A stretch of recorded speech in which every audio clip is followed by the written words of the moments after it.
What's up, guys? Welcome to another live episode of the LTG show. This is a special covering E3 2015. I'm your host, Tony Hannity's. I'm Sean Wilburn. And I'm Andrew Lee. So if you haven't figured it out, there's going to be a little bit of a bleed over because I'm here and then Sean Wilburn is literally a half a stone's throw away. So I apologize if it's a little confusing. I'll try to mute my microphone accordingly. But it's great to get us three back on the horn, so to speak. Really glad that you guys were able to make it tonight. I really do appreciate it. And for those of you who don't see Andrew in the lower right-hand corner, he's very, very excited as well, too.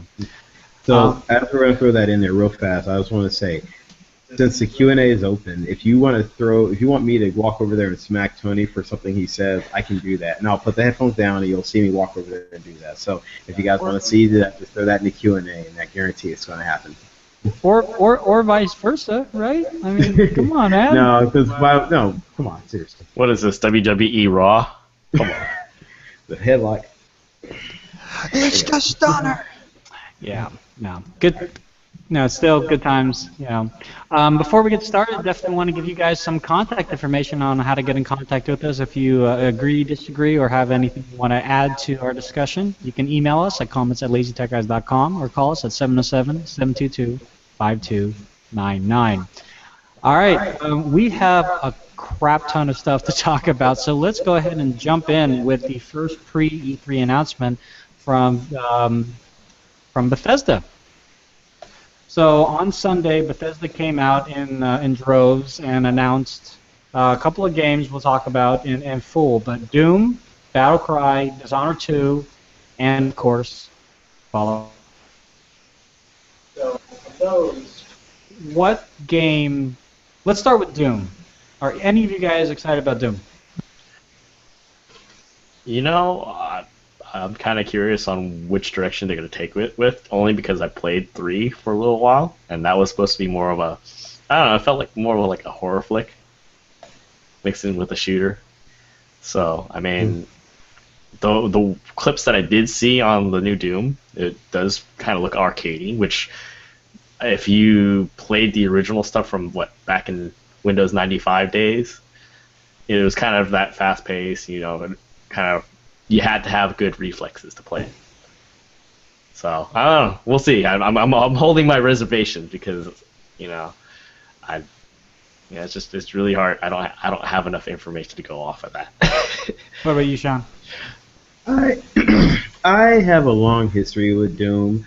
I mean, I'm lying. I do not actually. I just remember seeing it when it first came out. I'm not a big Doom fan, so I haven't seen the footage. I'm completely behind on this one here. So I apologize. I'm going to have to reserve my word for didn't see anything yet, so I have nothing to say. What? I buried the lead, so should we just skip to Fallout 4? No. Yeah, so is there anything besides Bethesda that they really showed off that? I still think the big thing is Fallout 4 predominantly. We're kidding ourselves about if we don't talk about that. So what about Fallout 4? Andrew, you said you gave away one of your firstborns, right? For that game. I don't have any kids. Well, that's the point. When you have a kid, you will have to give him or her up because you have pre-ordered Fallout 4 and the Pip-Boy. I'll put it this way. I mean, if you guys are familiar with like Skyrim, it's literally almost the same interface. Oh, it's so cool just seeing what you can do in that world. Oh, that's obviously a good thing that it's almost the same interface. Literally almost. Literally almost. Yeah. I just like the fact that you can. There's a lot of they kind of went over a lot of the customization that you can do on there. Okay, yes. Well, no, I mean the one thing that they announced was that that you could can build a house. Yeah, I mean, for those of you who don't know Fallout, what is the big deal about Fallout? All right. You go to the background of what's going on in this game here. Well, it's pretty much a post-apocalyptic setting, but it's kind of based off of the old 1950s Cold War deal. Not necessarily Cold War, but sort of nuclear annihilation. So they pretty much get to a point where we pretty much wipe each other out off the face of the earth with atomic bombs. Very cheery. That's like the short version. And so, what's the deal with the Pip-Boy?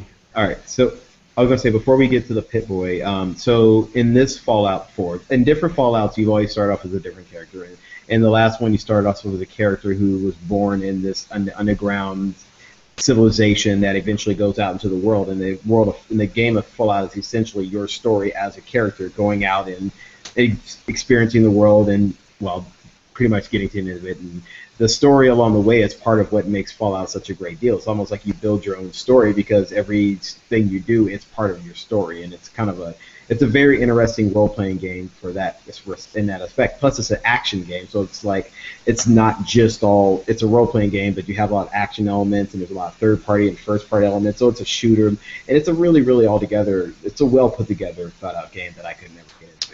I was gonna say, Tony, you were asking about the Pip-Boy, so that's pretty much tied into those underground communities or civilizations that Sean refers to. They're called vaults. There you go. So kind of like, nuclear war breaks out, you pretty much sign up to be in a vault, and it pretty much you pretty much live down there for until the radioactive half-lives go down to an acceptable level. Yeah. So. And the Pip-Boy, in all intents and purposes, is an old, new smartwatch. Pretty much, yeah. Pretty much. And the fact that they built one to allow for smartphones to be used as second screens is actually kind of cool. I mean, it's one of those added bonuses that there's only so many things when you get a collector's edition. It's like, yes, I'm going to spend the extra $60 for this figurine of this character and never touch it again. And we obviously have a friend who does that, and all respect to him. But this is usable. Like, you could actually use it, and yes, you could just use it on your phone. But to be able to pull it on, put it on your wrist and everything, I don't know, it just adds that additional immersion into the game, which I think is really, really well accepted. Can I add a game that did that already? Ground Zero's Metal Gear. The Metal Gear app absolutely does a link to your phone, so the map that you would have on the screen would also show up on your phone. So instead of going to the map screen and using your cursor to go around, you just look at it and say, put a helicopter there and do the controls from your phone while the game is running. Can I also just say it's just awesome for me to just look over there and just like, okay, like we're having a conversation instead of having to stare into the camera. He's like, I don't know what you're talking about. No, it's a very cool technology, and I love it when you can do that. The only issue with that is, and Andrew, have you played any games that have that capability yet? Nah, they don't have that type of support. So tell me this: when you're locked in right here, looking at your screen, so you guys can see me, locked in here, looking at your screen right here, do you really want to stop and look over here to look at part of your map? Because isn't that pretty much the moment you get killed or pretty much get hit or something? Yeah, exactly. More or less, it's kind of like what Tony said. It's more of a novelty thing, but it is kind of cool to kind of. It can be a useful novelty, though. Yeah, I mean, if you can run and hide and then look at your map while you're hiding behind like a trench, like you're in a trench or something, that would be the optimum time. Also, in real life, if you were in that situation, that you would pull out a map or some sort of schematics to be able to figure out which way that you need to go. The fact that they've been able to, in a sense, pair up your mobile device and also have that additional aesthetic to make it like you're actually in the game is kind of cool. But my gripe about it is more of an issue of you're going to take away your attention from one place and let your attention somewhere else, when in reality the stuff that the phone does is usually already in the game, and after you learn the game you can get around to it really quickly. Much faster than you can do by the time let me open up, get in my password, let me get into it, okay, let me, by that point you're like, oh, I could have already been in there and loaded it up. So yeah, I love the idea. I worry that sometimes the technology, it might get too dependent on it, and that scares me. So I'm like, so you don't always have to have your cell phone there, but either way, it's a cool idea. I like it. It's fun. It's cute. Last thing, but it's not just the greatest thing. The graphics I heard were great in Fallout 4. Fallout 4 looked spectacular. But it had a lot of the same elements of Fallout 3. So if you're into Fallout 3, I think you're going to love Fallout 4. Also, apparently the main character in this one, besides being able to build a house, you guys said you could do something like that. You can build a house, build a community. You can customize so many different weapons, unlike the previous iterations, because I played them. Yeah, it's just ridiculous. Tell us a story about your character. No, I'm kidding. No. Well, talking about playing Fallout, you also were able to download Fallout Shelters, Andrew, for iOS, which is the new free-to-play iOS game, which is basically like The Sims, right? I mean, Actually, if you want me to put it even simpler, it's like it reminds me of Sim Tiny Death Towers. Star. Yeah, it's like Tiny Death Star. Yeah. So You never pretty played that much shot? It's where you build the Death Star and you have different, like each level, like one level is your cantina, the next level is like your restaurant, and you have people that live there and they work. And you have, some people like, I want more movie theaters, so you have to get more money to get movie theaters. Is it like that? kind of like that. You pretty much you're an overseer for a vault. You pretty much run a population. You have to grow your population. You have to maintain food, water, and electricity, and fight raiders that try to invade your vault. All right. Well, What do you got against before the we Raiders, move bro? on, is there anything else we want to add to Bethesda? Now, what other games did they announce? Like, did you have a list of all the games there, Tony? Of just everything they announced? Dishonored 2, The Elder Scrolls Legend. Dishonored 2, female. I didn't play the first Dishonored. I don't know if they had a female or male lead, but they have a female lead there. The overall CGI of the game looked like a really cool concept. I liked it. Very cool. What else we got there? It looks like they got Elder Scrolls Legend, which is a free-to-play strategy card game for PC and iPad. Great. All right. What else? Battlecry. Battlecry. What was that one? That one. Looks like it's a hold on, let me get a little more information. It's like 3 different factions. It's a multiplayer shooter. Another shooter. And Another shooter. and I guess they had a. Looks like they have a beta signups for it right now. Right. Cool. So it's really Fallout 4. Okay. Awesome. Predominantly, yeah. Okay. Let's move on to Monday, and I guess the company that started Monday off was Microsoft. Mm-hmm. So they obviously kicked it off with Halo 5 Guardians, and they showed off some gameplay, which was pretty exciting. Now, kind of a side note, Conan did one of his funny Clueless Gamer episodes, where he did a 3-on-3 Slayer match against 3 of the cast members from Silicon Valley, and it was hilarious. I can't really comment so much on the gameplay, like if it looks better than Halo 4 versus whatever, because I'm not a big Halo guy, even though I have a Halo shirt on. But no, it was obviously their own IP, so they had to start strong. They announced Warfare, which was a larger multiplayer co-op universe where you can not only fight on the boots, but also in vehicles, mechs as well too. And I think they upped the player count on that. Sorry? Significantly, they upped the player count on that. Okay. They also mentioned going back to Fallout 4, you'd be able to mod your, do PC mods, but those mods would also be transferable to the Xbox One. And Fallout 4 for the Xbox One will also come bundled with with Fallout 3. Forza Motorsport 6 was announced again, and they showed off the actual, I guess, Ford GT or whatever it is. All right, let's gotta stop here. All right, couple things here. One, I forgot to say this beforehand, and we should have said this at the beginning, but congratulations to the Golden State Warriors for winning the championship. Finally did it.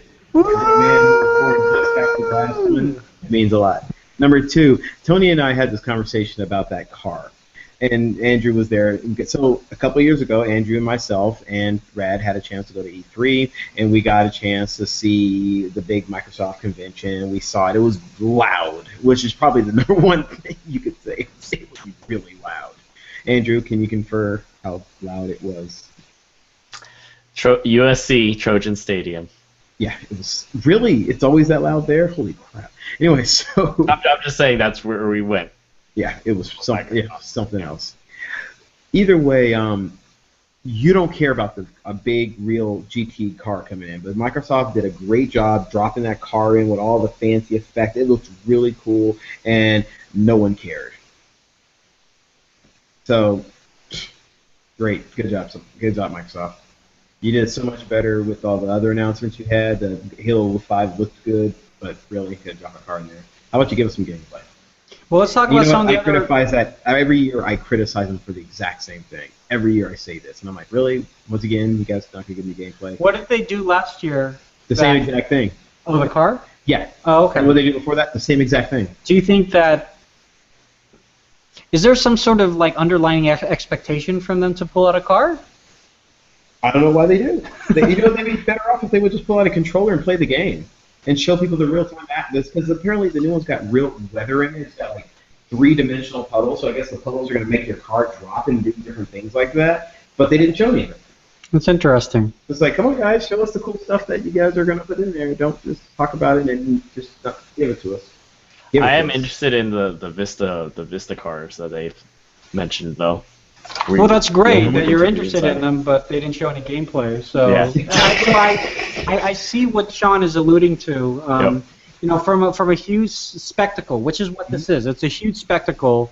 You know, minus having to have like pyrotechnics and everything, which would be stupid if they did for any reason. They have these giant screens. It's just this multi-million-dollar event, and for the Forza Motorsport 6 flagship vehicle to be the centerpiece, then that's what it was. It was literally in the center. And you're saying it didn't really. I mean, Forza is their baby too. Did they give everybody in the room a chance to drive the car? No. Did they though? They rented the freaking car. They threw it in the middle of the place. Ford gets a free advertisement. Microsoft pays for it. Then they get to say, "Hey, we got the new Ford GT in our game." And then they didn't give us the game. Didn't you say that they do like free driving if you can get in line to do it? Yeah, get in line, and there's it was pretty illegal. I was kind of shocked how fast those people were driving around. Was it just in the parking lot of the stadium? Streets. Really? Yeah. Oh, okay. Because like I said, I'm sure they got a permit. Well, actually, it might have been Need for Speed. Either way, it might have been Need for Speed. Oh, okay. Well, that's EA. Well, no, it was Forza. It was Forza because they kept driving outside the Need for Speed one. It was critical. Anyway, go on. Well, let's go ahead and move on. They also announced a couple of other games, a bunch of indie games, Tacoma, DayZ. There was one game that a lot of people really liked, which was Cupheads. Yeah, that game looked awesome. It had the look and feel of like the 1930s Steamboat Willie. Yeah. Which was just nostalgically like endearing. Like it's like I want to play this. And I mean, it was that game. All the other games are cool, but it was that game that made me look at my consoles and say, I want an Xbox One now. Like it's just weird. Or a nice PC. Or a what? Or a nice PC. Yeah, I have a friend who's building a nice PC. He might want to build another one for me. I'm sure he can get you a Cuphead PC in particular. Yeah, exactly. If it only works on Windows 10. Backwards compatibility. Now that's a good one. That's a good one. So let's sit here for a second here, guys. Backwards compatibility is a big deal. Like, I am very happy they did that because, to be completely honest, Microsoft really needed something to push the 360 people who have not left the 360 over to the Xbox One. By them doing this, what they have done now is given it people who says, you know what, I'll just keep playing my 360. Oh, okay, so I can go to a 1 and I don't lose my games. You know what, that's not so bad. Now let me consider the 1. Not all games, though. Yeah, that's the caveat. That's the Well, it was the same thing. It was the same thing with the PS3 also at the time. Yeah, that's true. That's true. But wait, you said at the time. Is it all games now for PS4? No, it's none. Like some of my games still don't work when I had my PS3. They never fixed that, and they never bothered fixing it. Okay. So here's the thing about it. So the games it's going to be a little different than what people would remember for the PS3, PS2 backwards compatibility. When you put a PS2 and a PS3, PS1 and a PS2 game in a PS3, what would happen is it would play the game on the machine. You could put a disc in there and read the disc. It would even, technically, the original ones would actually boot into, it would become like a PS2, and then you could go ahead and go through the menus like a PS2 minus the one cool little screen. And then it always works. Now, and eventually it became software emulations, and then eventually they removed it due to the big hack, so on and so forth.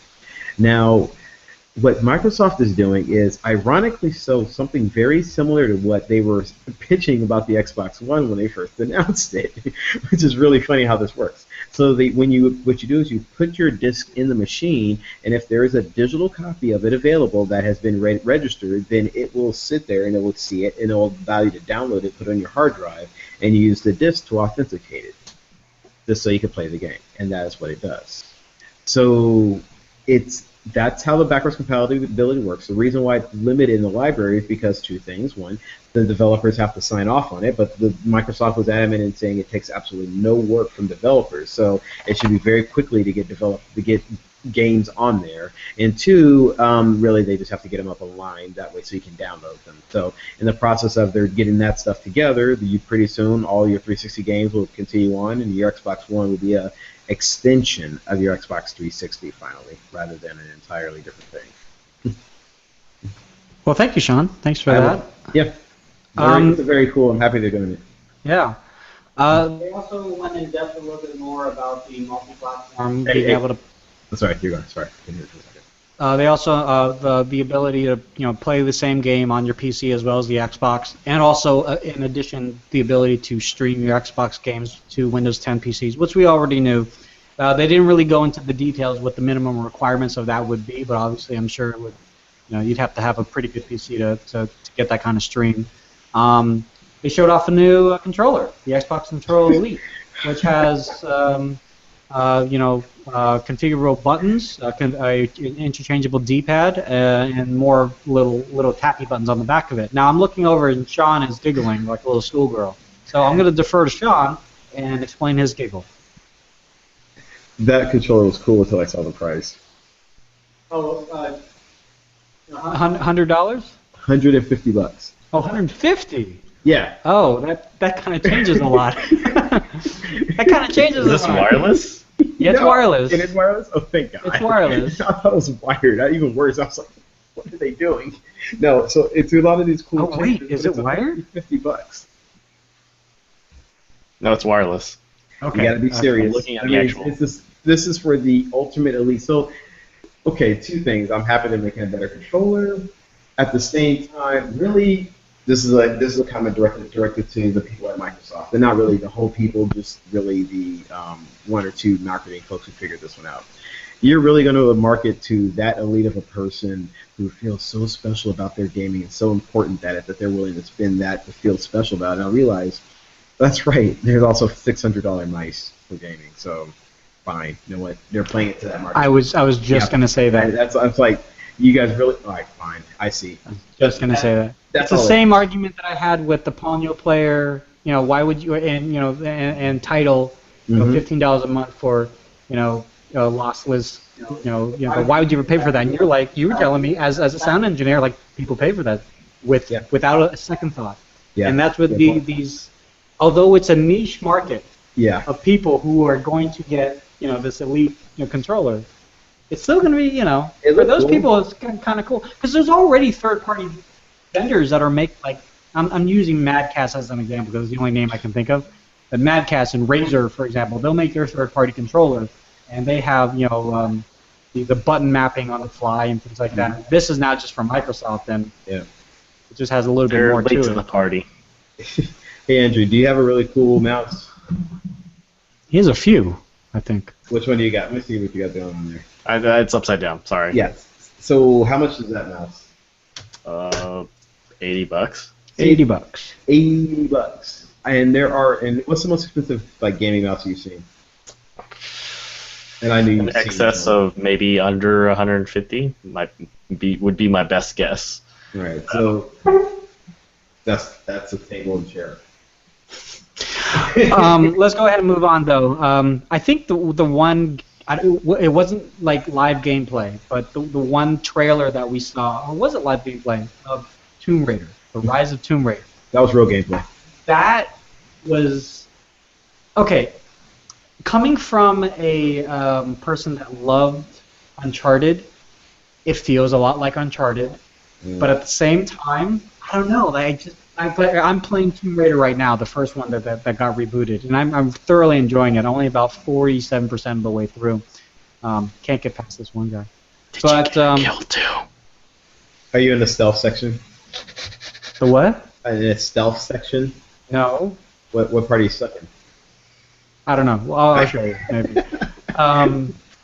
Because I'm a run and gun kind of guy, so the fact that I have to shoot my arrow over that way to get them to walk over there, I'm like, Oh, yeah. Okay, yeah. yeah. No, I just thought he got her killed again, like some famous comedian that we can remember laugh at. Conan Tomb Raider skit. Oh right, yeah. All right, so you're saying how awesome it looks. Yeah, I mean, I stopped everything that I was doing. It blew me away. But one thing that was just freaking amazing to my kid was HoloLens and Minecraft. Now, we already saw... Oh, we didn't even talk about Tomb Raider. Oh, do you want to keep talking about that? Because I kind of want to keep the ball rolling. Real quick, here, Tomb Raider. Okay, we'll back up. I feel sorry for her. I really feel sorry for her. Did you see the trailer, Andrew? A little bit. The gameplay section? I think I might have missed that. I kind of woke up late that morning. Can I say she's a one hardcore badass bitch? Am I allowed to say that? Dude, I'm thinking, like, why would you put yourself through that? That's unreal. Like, and then at the same time, I'm thinking, like, I know Nathan Drake is lucky, but she's going through would kill a person. But anyway, I'm just gonna. That's what I'd love to see is Lara Croft versus Nathan Drake. You know what the funny thing about it? So here's the thing. You said that did you ever play any of the original Tomb Raiders? Like Andrew, did you play the original Tomb Raider 1, 2, 3? No. Did you play? Okay. So you know the completely difference in gameplay versus what we get now. The original Tomb Raiders, you actually were exploring these big, large caverns, running to random people, and eventually shooting things, dinosaurs, and other things that will come at you. That's what the original Tomb Raiders are. Now it's like this action-adventure game with all this crazy climb and adventure stuff. Now what kills me is when you fail at this, you die, just like you did in the old ones. You always have to do these crazy jumps and you would die. But it just seems less exploratory, and I just kind of wish there was that. Like, they're adding an element that seems like it would be exploratory as you're discovering these things, but you're not really discovering them. You're just being led down a path to linear. Discovered it. Yeah. You're talking about linear, the linear direction that they're going with, and I could see it even with the gameplay, gameplay clips that I did manage to see.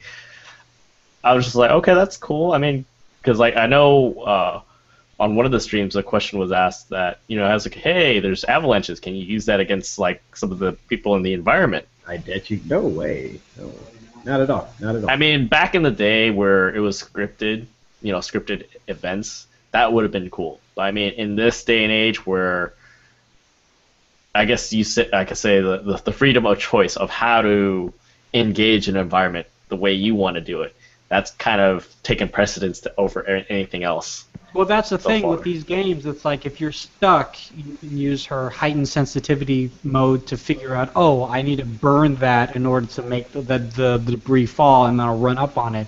But in real life, it would be great if you were able to like pick up those barrels and just jump over the barrels. Even though maybe that's not what the game developer wants you to do in the first place, but it's an option. And in real life, you would really have multiple options to get over the obstacle. I just don't know if they would want to, what's that called? Program all that stuff into it. What they need to do if they really want to bring Tomb Raider and make the heart of Tomb Raider is make it an open world game. Since they're doing open world already, how about they make an open world Tomb Raider where there's a bunch of large tombs and you really just jump in there and explore them. And then you put enough obstacles in there, and essentially you're still being led down a path but it's not so obvious as the way they're doing it. But besides that, that's just that game. I'm still the last Tomb Raider was a lot of fun to play, even though I really felt bad for her. This one I feel even worse for her, and I feel like I almost don't want to put her through this. Like, do I really want to put this poor girl through this crap? Oh hell yeah, let's go for it. Anyway, I'm waiting for Sean to use the Bay excuse. what's excuse? Never mind. I don't know the Bay excuse. It's your baby. Oh hell dude. no. No. No, I just don't have any of the systems yet. So anyway, all right. So, okay, what do we got, Tony?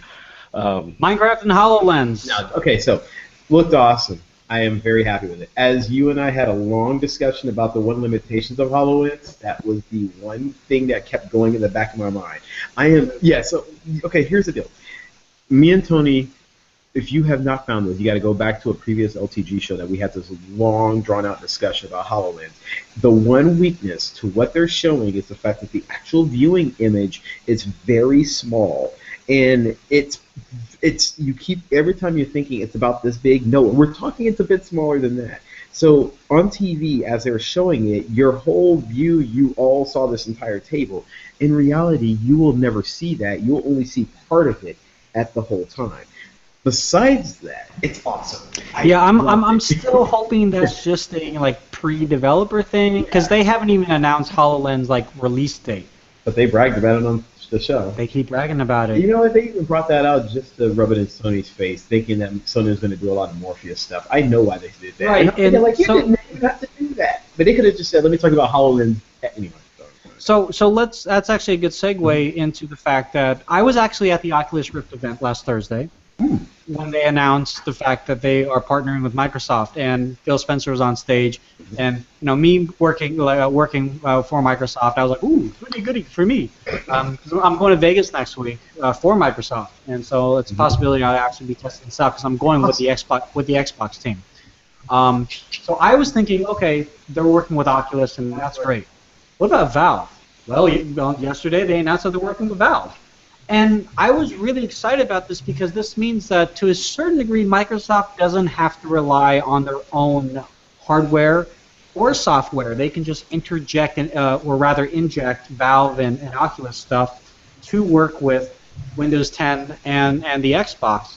But then Patrick Beja, the gentleman that you saw on my Twitter feed, highly disagrees. He says Sony's doing a better thing of making their own, because let's just say in the sense that Valve or Oculus, they change something, or even Microsoft changes something, and none of the games work anymore. And they decide, you know what, we're not going to work with Microsoft anymore, because this is just a partnership. We're not owned by you guys. We're just partnering with you. Now, we're going to partner with, Razer, or we're going to partner with somebody else. And Razer has their own open source platform for VR. So we're just partnering with them, and the who bought Ouya? Was it Razer who bought Ouya recently? I think it was Razer. Anyways, something like that could happen. So do you guys think that Microsoft still should invest in VR, or just leverage the fact that we've got these, not behemoths, but these companies that are already way ahead of the game? You could have that one. Andrew? You could have that one. No, I'm not touching that with a 30-foot stick, bro. I'm already trying. Come on, try it out. Try it on for size. Dude, okay, here's my thing. I would say they should continue to invest in their own because of the same reason your friend said, because I think your friend is cool. I'm just kidding. No, no, it makes, honestly, his argument does make a lot of sense. So that sounds pretty sound. It sounds sound to me. There you go. Yeah, and the other thing that he did mention is that it will work with Windows 10, and you can play Xbox games, but the way that it seems, in order to play Xbox games, you have to stream the games from the Xbox to the PC, and thus from the PC to your VR headset. I hope that doesn't kill your frame rate, because you have to have at least 90 frames to 120 frames per second before you'll get sick. Oculus is 60, I think. Well, no, they're going to update before it gets released. Are they? They have to. They have to. But then the other thing too is, what was the last thing I was going to mention on that? And we'll move on. Uh, well, when you're playing Xbox games, it's not 3D, right? So it's like, okay, you can play it on Xbox. You can play Halo 5 on Xbox on your VR. Why? The way that they've done it is theater mode. Like you're in a movie theater and you look left and look right, like I'm on the moon and I'm playing Halo 5. Like, yeah, that's cool. Well, you know what? There is something cool about that, though. If you can get the sound that's really quiet, and you are if you're playing late at night, like right now we're recording late at night, you're playing a game late at night. It's the only time you have, but you want to have it on the big screen, but you don't have your own area. That would be kind of cool. See. Don't throw them out. Don't throw them under the river yet. No, but this is the discussion that I wanted from you, and you almost checked out. So I'm glad you piped back in. Yeah, no problem, dude. I got you out. I got it out. No, I'm not gonna anyway, all right, what else? Was that it for them, or no? Well, I mean, Gears of War. Gears of War 4. Yeah. Were you about Andrew? You too? It's like the overall sentiment was people were just like, hey, it's more Gears. So let's end it on this. For Microsoft, for them alone, not comparing them to Sony, because obviously we're going to, but for Microsoft, was this a better event that they've had in the past, do you think? Yeah, it was a great event. I actually thought it was fantastic. They kind of dragged in toward the middle, but you know what? The pacing at the beginning was pretty strong. Then they got to some parts that got a little slow, but they kept it interesting. At the end of it, they showed Gears of War, which would have been a great thing. Honestly, the HoloLens would have been a better ending. They should have been put Gears of War earlier on and just ended with that HoloLens demo. Very good stuff. So I like what they did. Very strong, and keep it up. And it looks like Captain Mal is making an appearance in Halo 5. I don't know who that is, but that's Nathan exciting. Nathan Fillion? Oh, Nathan Firefly? Fillion? Oh, for Firefly. Oh, yeah. What do you mean he's making an appearance? He's one of the He's characters the main in there. character in the game. Oh. No, he's not the main character. Who's the main character in Halo? Could it be a chief, maybe? No. Did he die? I'm just kidding. No. No spoilers. No spoilers. I'm keeping my mouth shut. No spoilers. No I don't know what's spoilers. going on. I don't play Halo, but I like Firefly. They're cool. All right, let's go ahead and take a break, guys. And that show died.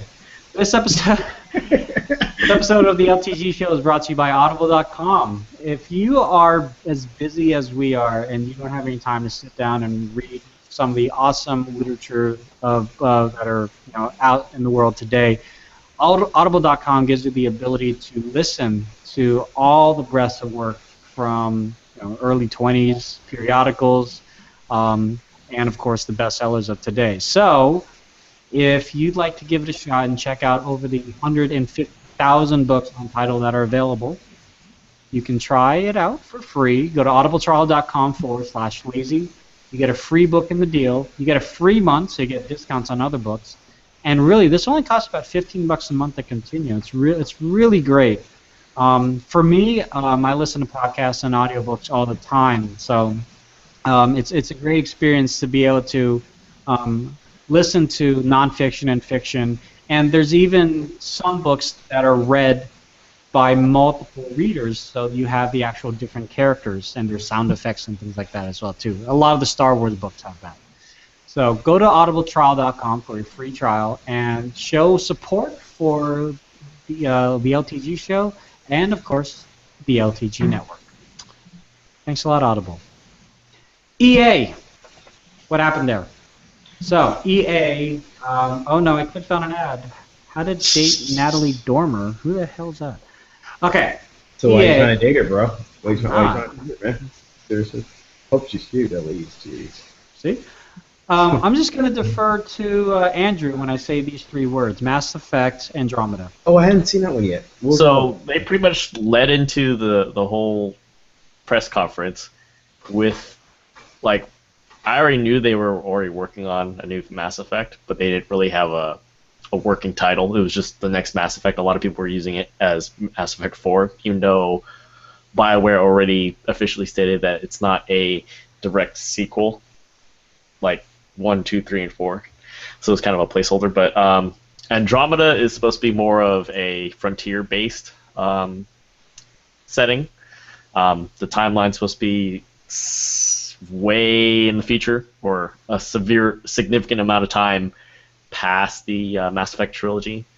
So it's going to be a whole new galaxy, new characters, and of course they're bringing back the Mako tank for the people who played the first one. So a lot of bouncing Really? around. Hmm. Really, they're bringing that thing back? Yeah,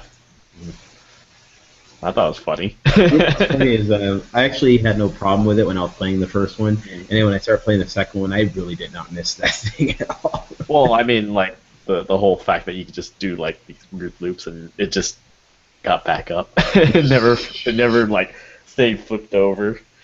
So the shots that they showed of the N7 armor, well, at least for that portion, I don't know who's who in that, but it looks pretty clean. Definitely exciting, but it's just more of a teaser trail. They didn't really elaborate too much on that. Did they say release time? 2016 maybe? 2017? Holiday 2016. So that gives me a year to finish Mass Effect 3. Okay, got it. If Okay. anything, if it's anything like 3, they might push it back. But Yeah. that's just kind of going on a limb there. But I don't know. We'll see. A lot of speculation, I will say, because I know with Mass Effect 3 they did have a sort of like a horde multiplayer co-op function, so they have something similar to this. I think hopefully I hope it's not like as pasted in. It's a little more polished out, a little more thought through. So after that, they kind of went into Need for Speed, which I saw this teaser trailer that they had prior to E3, which I'm like, okay, reboot, right? They're pretty much saying that they're going back to their roots.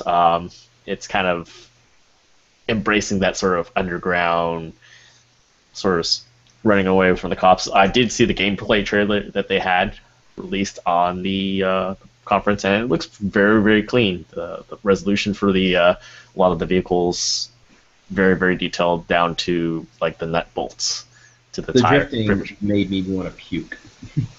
It's still It the was thing is with ridiculous. It was that weird camera drift. And by the way, I hate it when game companies do that. And I notice that more and more of them are starting to do that, and it drives me nuts. I hate it when they go drift and it pulls off to the weird. So it's just it's dizzying and weird.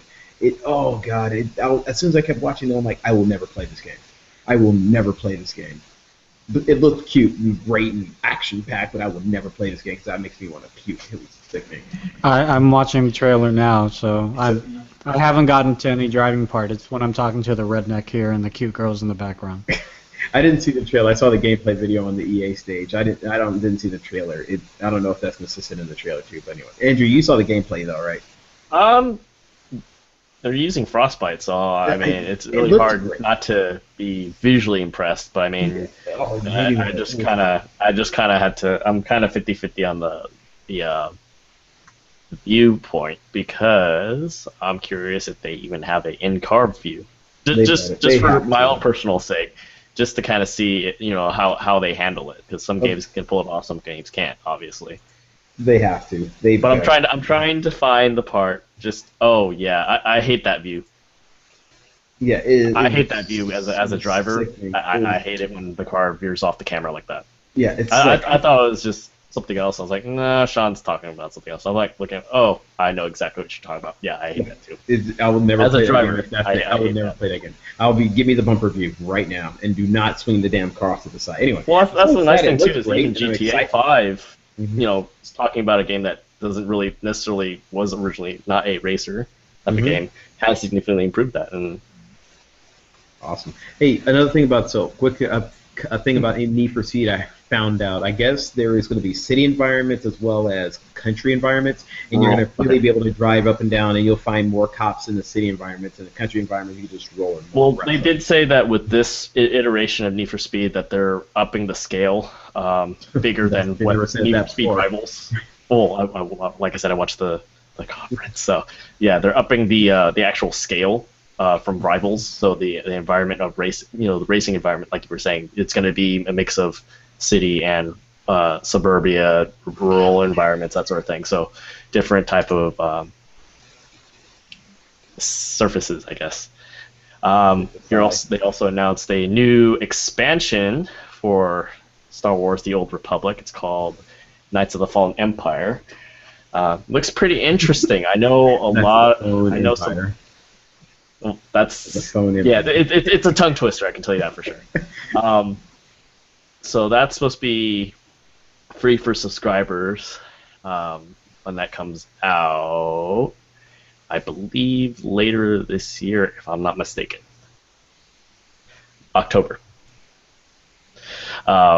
They also announced, since EA's got the license for, I think, was it 10 years now for Star Wars?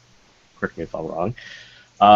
They're coming out with a new mobile game called Galaxy of Heroes, and it's a card-based RPG where you collect ships, items, characters, that sort of thing, and it's kind of steering along the lines of, I don't know, kind of reminds me of Magic: The Gathering a little bit.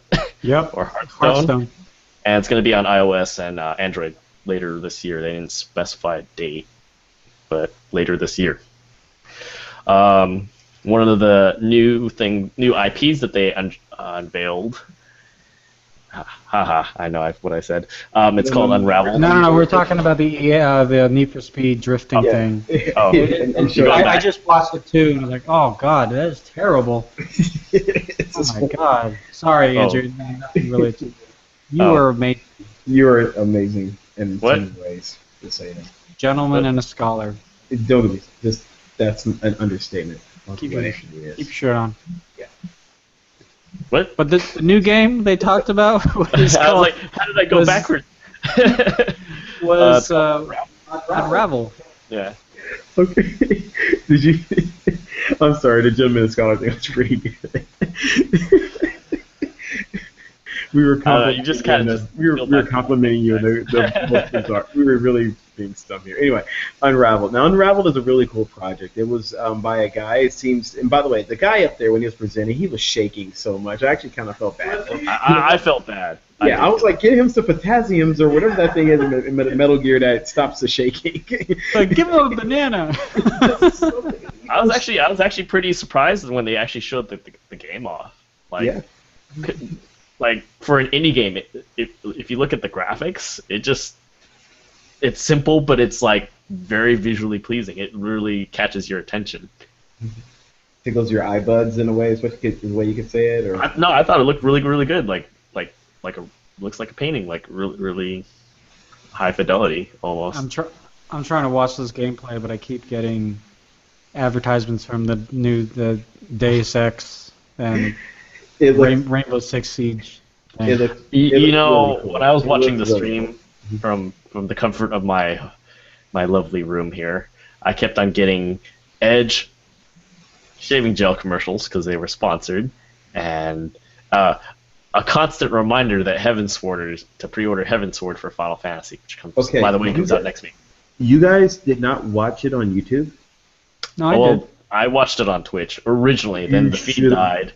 Then I went to YouTube after the fact. YouTube was amazing. Not only was the feed up for the most part all day, the commercials were kept down to none. I Chromecasted it from my computer up to the TV screen. I was having issues with my internet screen also. Somewhat HD, not really. Right there on the screen, and I could sit back and watch it all day. And then I put my PS3 into my computer screen, so I was playing PS3 while watching this all day long. I'm watching Yarny. He's so cute. Yeah, so that yarn creature, is that Yarny's name? Yeah. I think so. Yeah. Oh no, a bird picked him up. Yes, that's what happens if you own this game. It's my daughter would love this. Very cool game, very creative, very artsy, very awesome, and it's a platformer. So who's getting it? Like, is it what platforms are getting it? Well, I know I want to, but what consoles are getting it, or is it gonna be? It's not a mobile game, right? Did they say what platforms are getting this game, Andrew? Let me pull it up because I don't recall them saying it specifically. Which means it's a Wii U game. PS4 and Xbox One. Oh God, it's a Wii U game only. No, PC. It's current gen and PC. Oh, current gen, cool. But not Wii. No Wii U. No. Honestly, I do have to agree. This is something, like the little kid, younger gamers, I would say, might like. I know it's not flashy, but it definitely looks like fun. Kind of like not Earthworm Jim. There's another one that's like cartoony that looks kind of a lot of fun. That's platformy. Rayman. Yeah, Rayman. Well, I don't know then why I was also thinking there was about that Sony one that came out, Little Big Planet. Yeah, but it's not as cute as Rayman or this. Okay. Nowhere near as cute. All right, I'll take your word for But it. the yarn thing is definitely consistent. Anyway.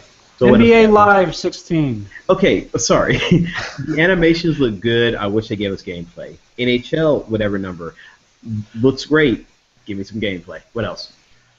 Oh, Like Madden. Madden. zombie. Give me some gameplay. Next.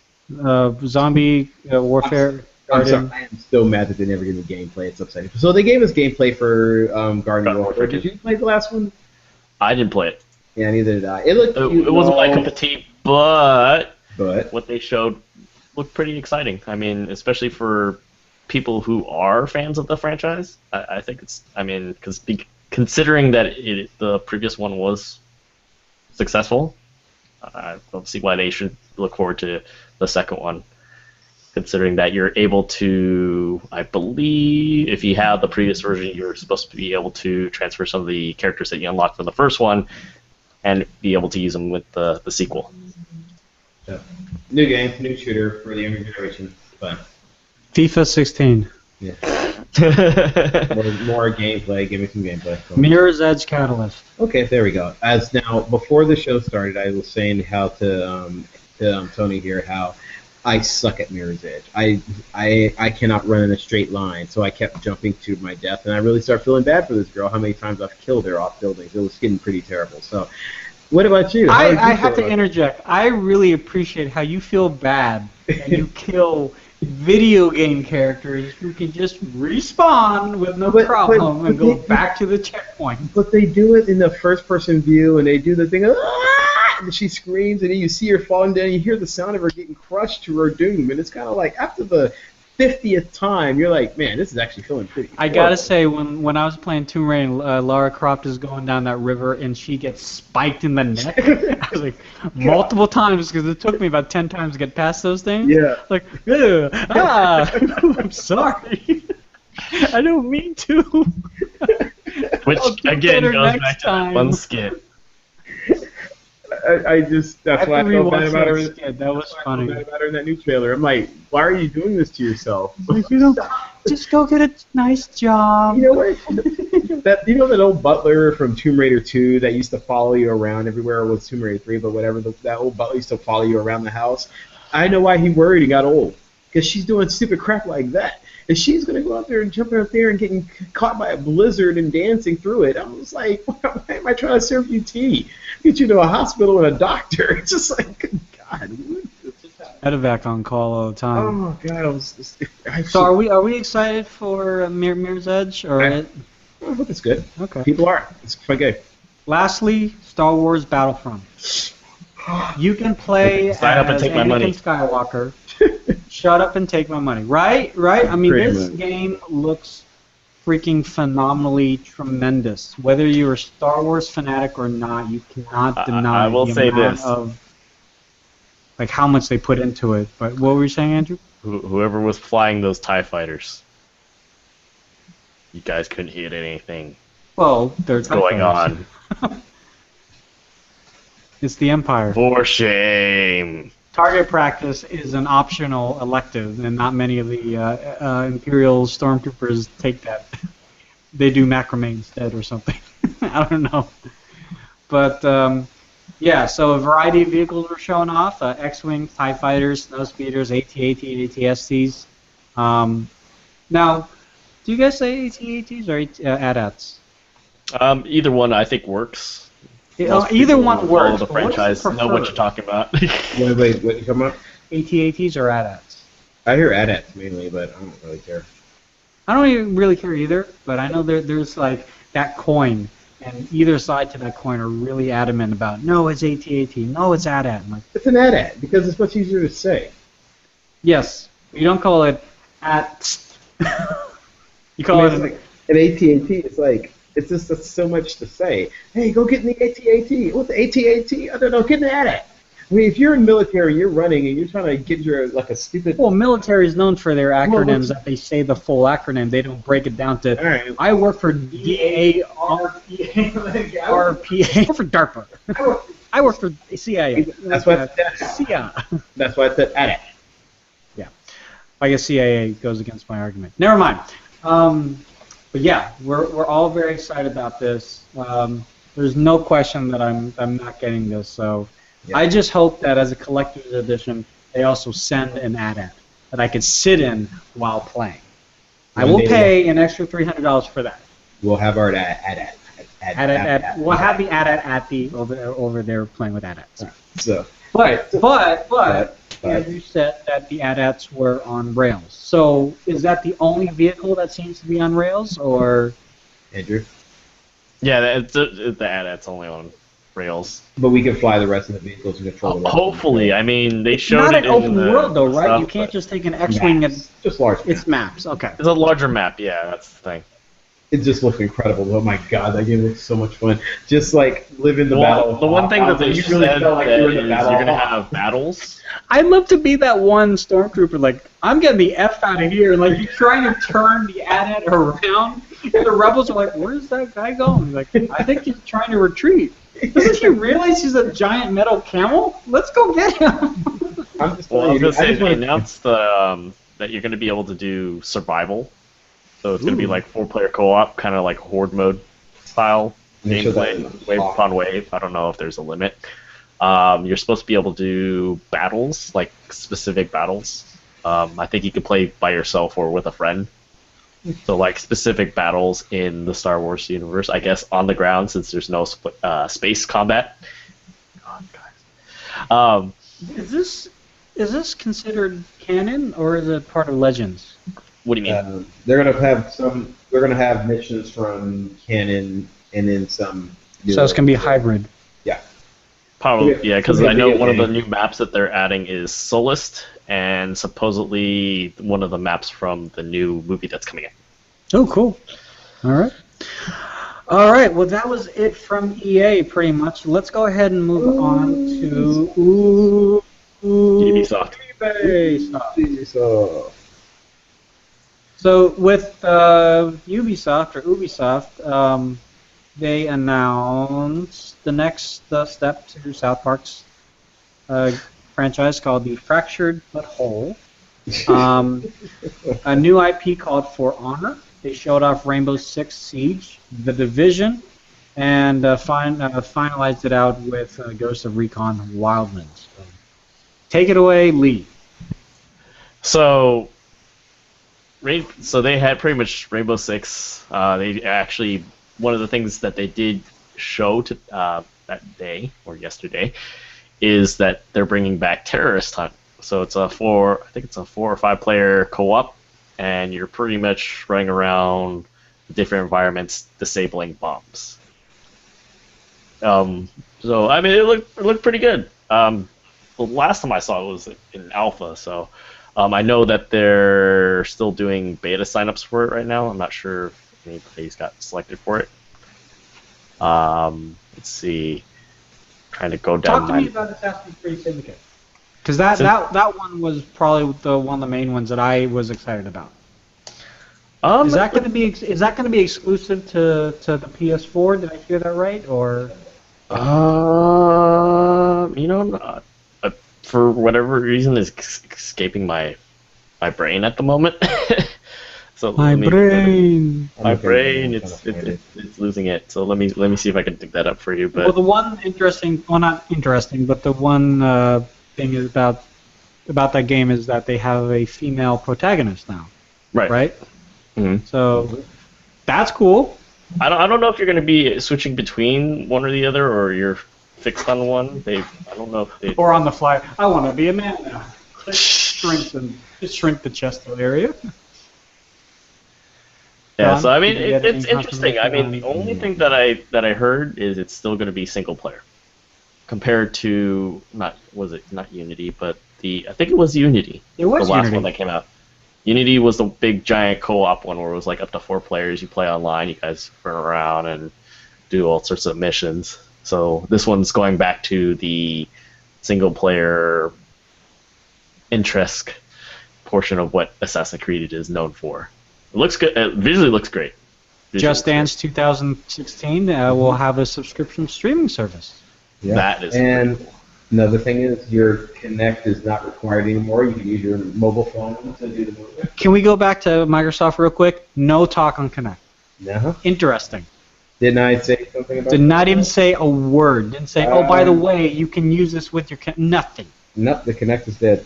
Anyway, so what else happened at Ubisoft? Ghost Recon is back. They announced the new Ghost Recon game. Open Yeah, world game. Wildlands. It's called Ghost Recon Wildlands, which is really, really cool. Yeah. I like my shooters. I'm sorry. I'm keeping a close eye on it. I'm sorry. Got to keep those skills sharp. Rainbow Six Siege is going to have Angela Bassett as an actor, just like we had, what's his name, Kevin Spacey, Yep. in Call of Duty, so she's doing that. And The Division, it's coming out next year, early. March 6th or March 8th. I know it's March of next year. They also showed a game called For Honor, which is like a Vikings fighting game. Very interesting, very kind of a new IP, so that was a new thing they showed off. So not much to say about it. Go ahead and check it out. It's called For Honor. But yeah, that was awesome. It looked pretty clean. I didn't see any like distortions with like the frame rate or anything. It's just it's just like a little teaser that they showed off. So Nintendo Uh-oh. didn't really have, like, from what I heard, because I didn't get to watch the actual event, but the people that actually did see it, there was like, kind of feeling. Mm-hmm. Wasn't it like that way last year too? Yeah, I mean, we were hoping for Zelda, which they preemptively said we're not announcing anything with Zelda. So it's like, okay, then what are you announcing? Well, I get excited. yeah, pretty much. It was kind of a downer, you know. So what did they announce? They announced the new Super Mario Maker. It's coming September 11th. Nintendo Amiibos are coming as Skylander. So this was a partnership with Activision that will allow you to bring some Amiibos into the Skylander games. Also, Firefox, Star Fox is coming back in Star Fox Zero. Firefly the game. Firefox, the game. Browse the internet and do barrel rolls. They did announce a new Zelda game, but only for the 3DS, The Legend of Zelda Triforce Heroes, the latest installment of Zelda. 3DS. Yeah, right. As I said, it's a multiplayer dungeon crawler based on the Force Swords spin-off. 3DS. Animal Crossing. This caught your eye a little bit, Sean. Metroid Prime Federation Force. Yeah, I need to watch that. Hang on, I need to find that. Yoshi's Woolly World coming October 16th, and apparently it's adorable. And Mario Tennis is coming to the Wii U this holiday. Yay! All right. I'm curious about this Metroid thing. So yeah, I mean, it was like the overall like attitude of this was, you could have just sent me a press release. Like I didn't, you know, I don't think that the majority of people, even Nintendo's own employees, were thoroughly excited about what they were announcing, because what we wanted them to announce, they did. And they already told us that they weren't going to. See, what they need to do is something that Microsoft and Sony are smart enough to do, and Ubisoft also, is to put all their employees all at the front row at their press conferences and have everybody cheer like mad. But don't make it so obvious that, you know, the Microsoft guys are all in green. I'm like, oh, come on. Like, you can't, like... Come on, there were stealth Microsoft guys. You remember the stealth Microsoft guys we ran into at the thing? Remember those guys here, Andrew? Yeah. We were just talking to them in like... the same boat as we were. Yeah, and they were like, oh, what's going on? I was like, oh, we work for Microsoft. I'm like, you're out here, stuck. What are you doing out here? He's like, I didn't wake up early enough. Pretty much. They didn't get him in, and then he had to fight to get in. All right, so let us finish up with the unofficial winners of E3. The Conference of the Ages, as some people are calling it. Sony. Some people are calling it the Conference of the Ages. Some people are saying Sony already screwed themselves next year because there's no way they can top this. So I was listening to a podcast where they were saying Sony did a bunch of fan servicing. Yeah, that's exactly what it was. Is that a bad thing? Because Maybe. from your initial impression, Andrew, you said that they won because they brought back, The Last Guardian, they showed off, Final Fantasy VII, the revamp that they're doing, not emulated, it's completely remastered. Street Fighter V, a bunch of new trailers and a bunch of gameplay. It was very exciting. Mm-hmm. But why do you say that it might not be a good thing for Sony? Is it because of what Sean you alluded to that? No, I was joking. It better not be that reason. What? Well, I mean, because that was one thing. Like, they have so much going for themselves for games that are coming out in like 2016, but nothing really this year. Is that a bad thing for them? Well, Might the be, thing yeah. about it is they're writing off Battlefront. They're going to roll on Battlefront this year. That's what their plans are. That is what they've done is that. No, they're marketing it as a PS4 game. So they're going to market it on TV as PS4 and Xbox, PS4 and PC. They're not going to mention Xbox One, even though it's going to be available on that platform. And there's a lot of people, since they already have PS4s and there's already more of them out there, people are just going to buy it on the platform that they already have. Plus, not to mention, I think they've also said performance-wise it's going to be better on the PS4. So, and they're even worse at the E3. They're like, let me show you on the PS4, and this is what it looks like on a PS4. And they're very adamant, and they keep saying that. So they're pretty much selling it for the PS4, though it's going to come out on multiple platforms. I think Sony's going to roll with that. They're not going to worry about Tomb Raider because that's something Microsoft has in their pocket for this season. But more importantly, I mean, Sony. What they did, okay, so for anyone who understands this, what they did was pure fan service, meaning that they appealed to a certain demographic gamer, my demographic, my generation. They brought out games that we grew up with. So let's take about one of the 3 games that they announced that was part of this trifecta, triangle, superpower, mega thing, that star thing that they did that brought them to this big stature is one, The Last Guardian. Andrew, was it 1,000 times I kept calling Rad, say it was vaporware, and I said it was never going to happen? Yeah. Same thing with the remake, which. Yep. It was not going to happen. I mean, the remake is even worse because for people who do not understand the power of the Final Fantasy VII remake and why this is even funnier and even bigger, and Tony, just you can understand how funny this is. So when they announced the PS3, they showed this trailer of with them pretty much starting to do a CGI trailer of Final Fantasy, and everybody's already thought of, man, it would be great if we got a higher res version of that game. And then they kept saying, oh, no, we're not going to do that game. And everybody's like, well, why did you even start that trailer? People kept believing that they were going to do it. Well, when the PS4 came out, at least 15 plus years. Yeah, 15 plus years. Like, all these remakes started really happening. And then last year at E3, the president of Square Enix comes out. No, 2 years ago, he comes out and they announce Final Fantasy 15. Everybody's like, then we're hoping for that Final Fantasy 7 remake. He did it this year. And then last year he says for PS4, we're announced Final Fantasy 7 and the original dirty, crappy version is coming out. It was like the ultimate troll moment. If you have not seen that video, people, if you have not seen the video of them trolling for Final Fantasy 7 at 2014 ES3, it is the funniest video in the world, but they did it, and all these Sony people were like, "Yo!" You can hear them in the crowd be deflated. It's hilarious. It's so funny.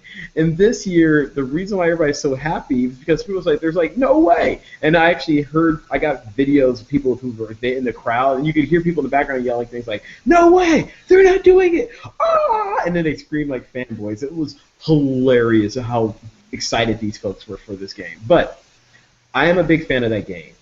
I love that game. I've actually played through it several times, and it's a freaking role-playing game. I actually do like that game a lot. A remake of it will be very interesting. It might tell the story. It might be pretty cool. I hope so. I'm excited for it. Then you top that on... Andrew, are you still there? I'm just curious. I'm still here. I'm actually trying to find the... Yeah, okay. I'm trying to find the time where I can prove you wrong. For which part? The trolling or the... Well, no. I'm trying to... I was told that the... Hold on. Oh, no. No, it wasn't. Okay, never mind. I'll shut up now. So I was right, correct? Oh, no. It was somebody else that announced it. I thought he came out this year. Okay. So the third game in the trifecta if you want to call it, was Shenmue 3. Now, Sony said there that this is not a PlayStation exclusive game. This is just a PlayStation game. This is coming out there. They just want to announce it because they're very excited for the game, which is a really. If you heard that 1950s effect, that was the sound of Tony and feedback. That was pretty cool there, just so you know. If you guys heard that. It actually very lost its face, actually.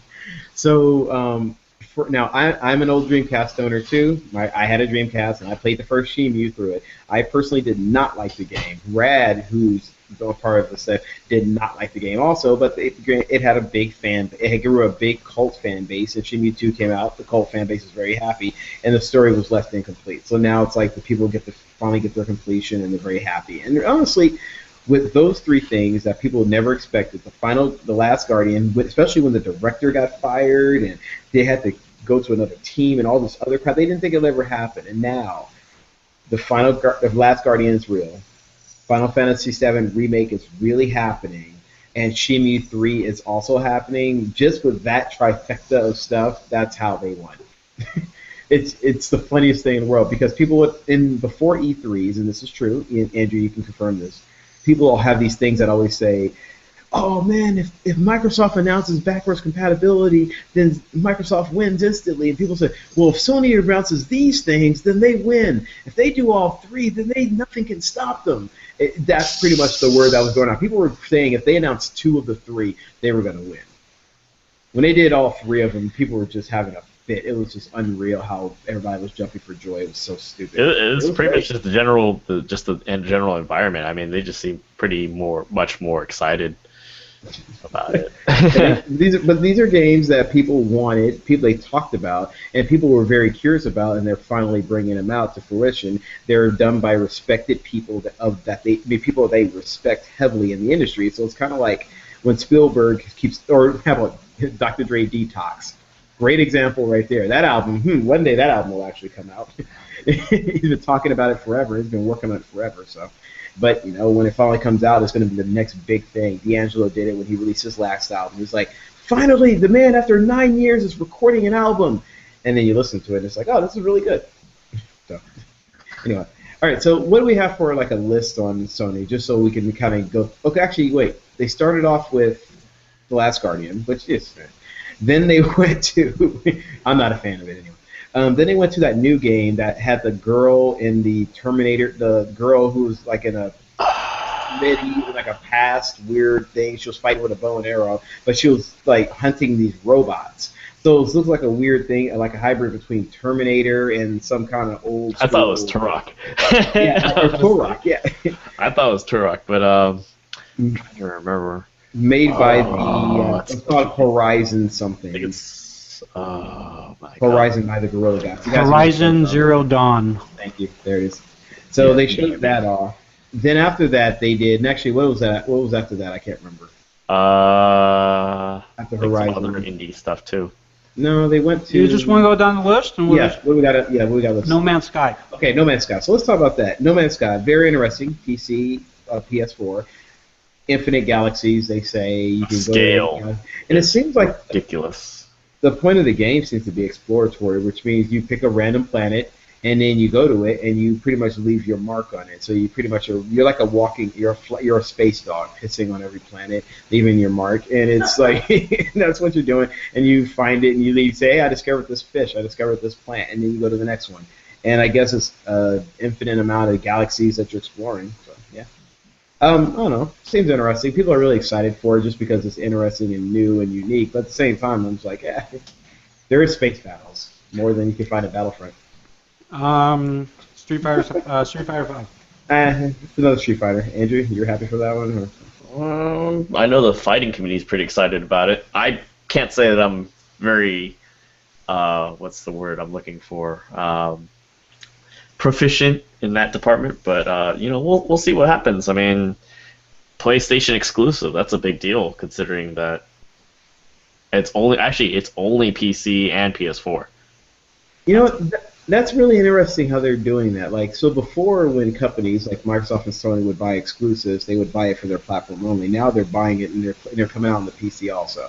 Both PlayStation and Microsoft are both been doing that lately. I wonder if that's just what like the companies when they're saying, you know what, you can not have it on the platform, but I'll put it on the PC no matter what, so you can deal with that. So the rule now is buy a PC. Pretty much. And then you're covered. All. You might not get the maps first, but you'll Mhm. get the game first. Pretty much. After that, they also announced Batman Arkham Knight, which was kind of cool. It was an open world. I like that. Yeah, now Arkham Knight looks really great. The whole entire thing they showcased though was that more Scarecrow maps, which are very cool. That entire thing they showed was pretty horrific, but at the same time, I was like, oh, yeah, that's great. It's still another Batman Arkham series game. It's gonna be a fun, great. I played the first two, loved them, excellent games. But I mean, if you know what to expect. I love the idea when they say this is how the Batman died. That's a great way of getting like, what's going on here? Disney Infinity 3.0 edition. Ooh. Well, you know somebody's gonna buy that up. Yes, he will. Victor already got a pre-order. Star Wars we already know about, and Uncharted: A Thief's End. Does this Wait, mean what's Drake this? dies? No, he doesn't. Wait, wasn't there another game between Uncharted, before Battlefront? Firewatch? They did Black that's Ops when they 3. did the indies. That's when they did Oh, the indies. Destiny, game. yeah. Black Ops 3. Oh, yeah, right. Yeah. Yeah. So, Andrew, you were excited for Black Ops 3. I'm actually kind of excited. I mean, the main thing is it's Treyarch, so I kind of have an idea of what to expect. I have a little more confidence in Treyarch than I do with Infinity Ward or the Ghost of the Shell that is known as Infinity Ward. But the thing that caught my eye, which was announced before E3, was the 4-player co-op in current gen and PC. So I mean, seeing how they were utilizing it was pretty fun. I mean, the last time they had a 4-player co-op was World at War, and that was World War II. So I don't know, I was pretty interested. And the nice thing is, it's still fast-paced. That a lot of the fans that do follow the Call of Duty franchise, it's still quick, but it's not like you're necessarily bouncing all over the place either. So it's kind of it's got me curious a little bit, see what they're gonna do. All right. Can't set Uncharted the looked bar like, too high though. okay. Uncharted looked like Uncharted. Yes, it Looked did. really colorful, really awesome. Same shooting. I know I have to have that game one day. What's his friend's name again? Sully. Sully. Yeah. I wonder how they're gonna end He's that still one. alive. That's good. Just For now. because I know it's supposed to be like the last one. Yeah, I think he's going to retire, give it up, get married, have kids. Hopefully. Alright. Oh god, real that would fast. be hilarious if that's like the last 30% of the game. You gotta get the girl and like convince her. Like you break into the wedding. No. You shoot love the groom. me. You shoot the groom. The ring out the groom's finger. Oh my god. Wait, that would be. You know what? Honestly, that game would be better if you played as Steven Seagal. It would be fantastic, and I would play that all day long, and that's not a joke.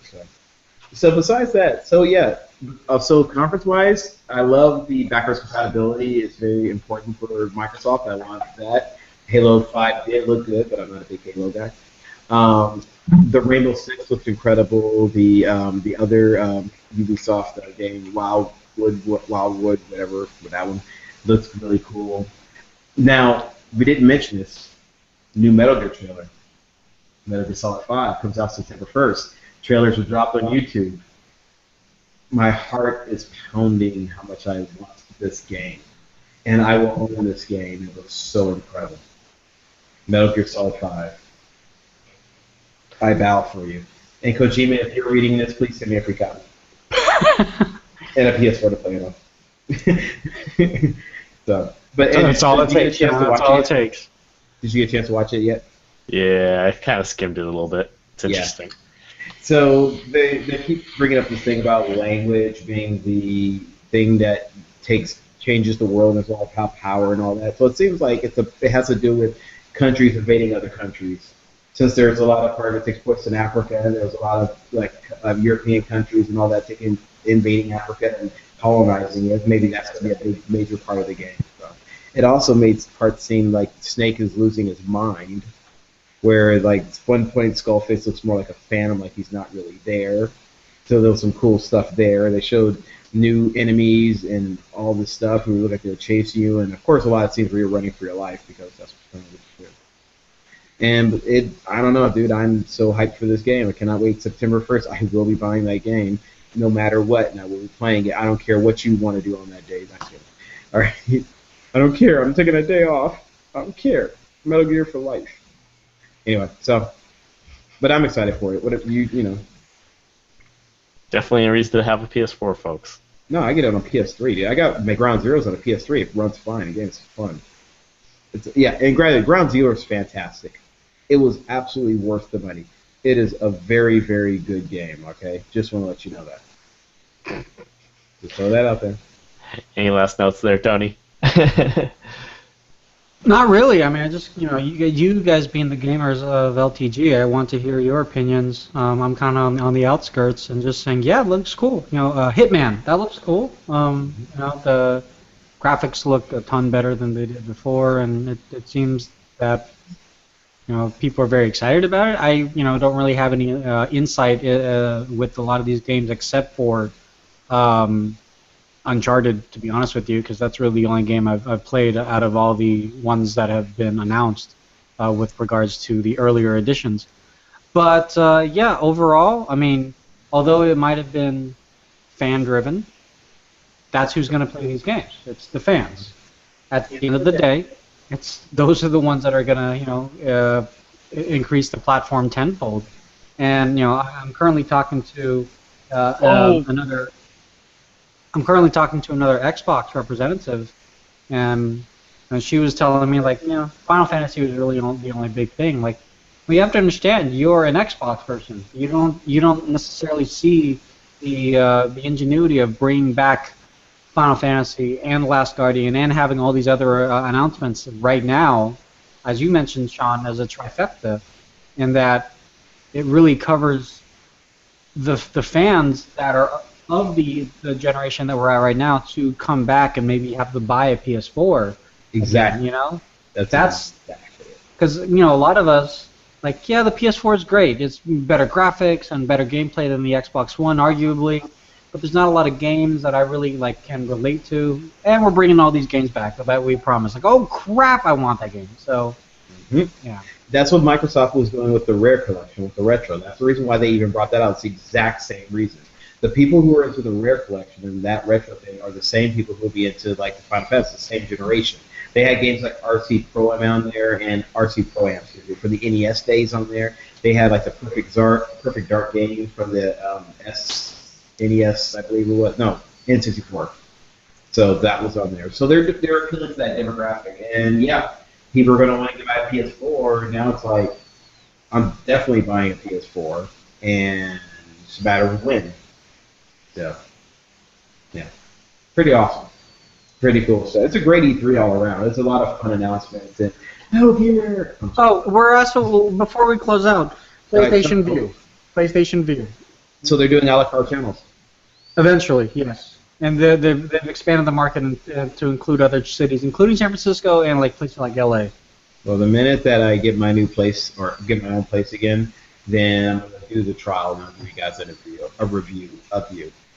I thought it was pretty great that if you're your own PlayStation Plus that you get an additional discount, or if it's discounted versus say if you don't have PlayStation Plus. Mm-hmm. I thought that was pretty cool. The perks are getting more beneficial, definitely. But yeah. All right. So now you had something else real quick, Andrew, or did you have one last thing, or? No, that was pretty much it. I'm just kind of curious how Sony's going to implement this, because I know a lot of people, they're trying. I know in a previous podcast that we had that a lot of these cable companies are trying to crack down on bringing people back, and then now you have something like this from Sony, so that stirs the pot a little bit. See where it goes. These cable companies or these channels have to realize that they can still show us ads. We're not saying we want ABC or NBC without ads. Mm-hmm. We'll take the ads, I'd rather just have to pay for that, or 3 or 4 other channels for only $15 a month, or whatever it is, versus $100 a month, and I only watch 3 channels. So that's what I'd like to see. All right. So at the end of the day, I think we're all in agreement that Sony did win E3, if there was such a an award for the most part. Still very excited for all the platforms and developers for their new games. Although unfortunately Nintendo did kind of let us down for a larger part of it. But it's interesting that they touched on VR. We thought VR was going to be big. I remember, Andrew, you and I talked about what we thought 2015 was going to bring to us, and we thought VR was going to be a big deal, and it kind of is. But it wasn't.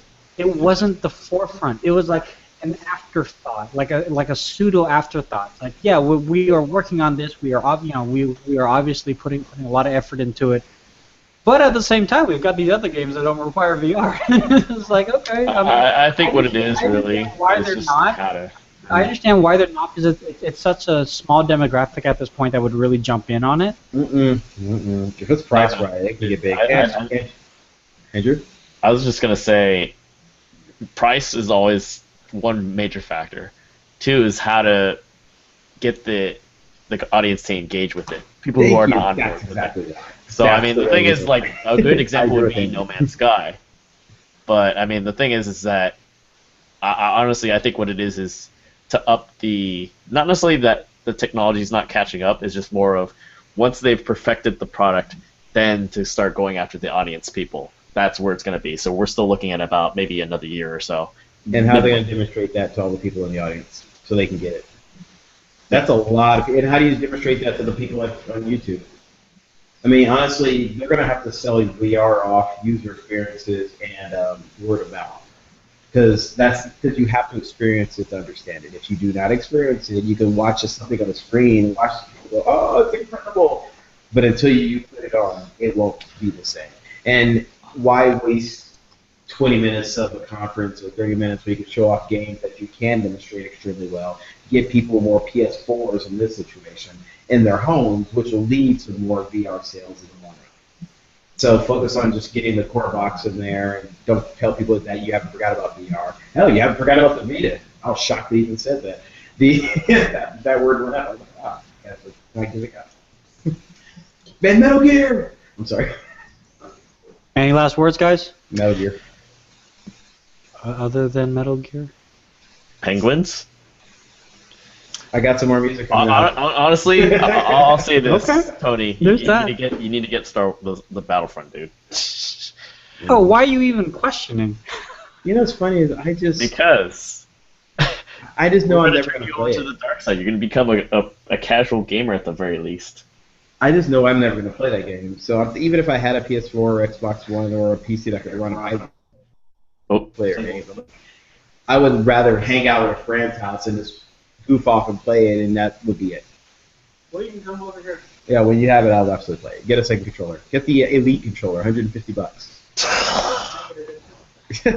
Give me a really good discount for it to be down to like $120. I'll just get a driving wheel. Right. Well, I think that is going to be it from us. Thank you, Sean. Thank you, Andrew, for joining me this. Wait. Hey, Tony, can I hear? I didn't hear. Did you hear Tony? Andrew? No, through you. So right now, Tony? Hello? You're choppy. Okay. There you go. Well, we'll end it. And you're choppy too. So who's streaming something? My stream? Someone's eating up the internet. Andrew, are you watching videos over there again? Yeah. Oh wait, there we go. Andrew again. All right. Well, like I said, there it is. This is it. Thank you very much for joining me and Andrew and Sean this evening. It's been a ton of fun. We hope that in the near future we'll continue with our weekly podcast. Obviously, it's a little bit difficult with scheduling and whatnot. He says that it's going to be a little bit difficult since everybody's okay. Yeah. If you'd like to contact us, you can give us a call at 707-722-5299 or email us at comments@lazytechguys.com.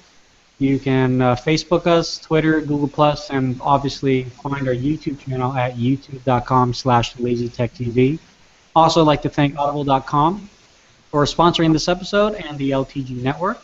Couldn't do it without you guys. Sean, why don't you go ahead and let people know how they can get in contact with you? You can call my personal number at no. So you can reach me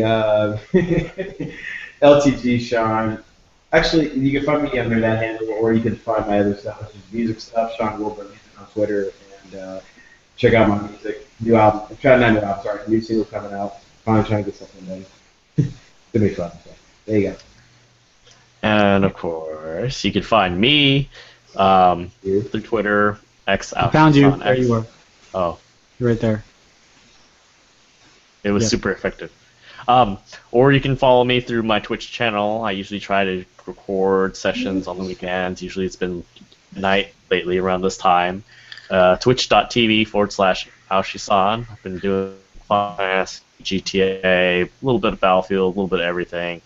Definitely stop by, what's up, follow. Star Wars one day for sure, right? Obviously. You better be. Obviously. I will watch that all day long. It looks incredible to watch. It's just the play. It's like, oh, I don't want to get killed. Maybe some Need for Speed once they fix the camera angle. Oh, God. When you give me a Oh, bumper God. view. I said maybe.